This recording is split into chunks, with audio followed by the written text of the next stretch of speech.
But I'll tell you this, I was minding my own business, and then it was discovered that I had a brain tumour. My world was turned upside down.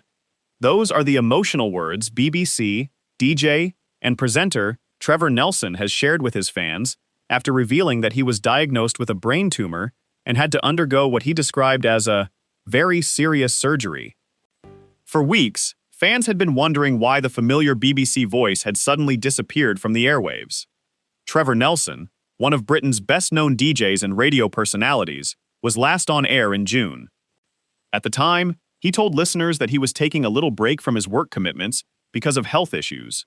There were no major details, no dramatic announcement, no explanation of exactly what was happening behind the scenes.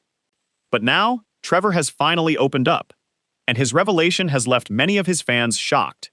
Speaking directly to his Instagram followers, the 62-year-old presenter explained that doctors had discovered a brain tumor. He said the news came unexpectedly. He was simply going about his life when suddenly everything changed. Trevor described the moment as a shock to both himself and his close family and friends. And perhaps most importantly, he wanted people who had been worrying about him to know that he is now doing well. He revealed that he underwent serious surgery and said the operation went incredibly well. He has spent the past several weeks at home recovering, resting, and undergoing post-operative treatment. And now, he says he feels great. He says he feels energized. He says he is almost back to himself. And perhaps most reassuringly, for the people who have followed his career for decades, Trevor says he feels ready to return. But his journey to this point began with a diagnosis that completely changed his world. Trevor Nelson has spent decades entertaining audiences. He became one of the most respected figures in British music and radio. For many listeners, his voice has been part of their lives for years.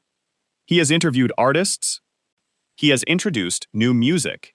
He has helped shape the British music scene. And he has built a reputation as a passionate supporter of soul, R&B, hip-hop, and urban music. So when he suddenly disappeared from the airwaves, naturally, people began asking questions.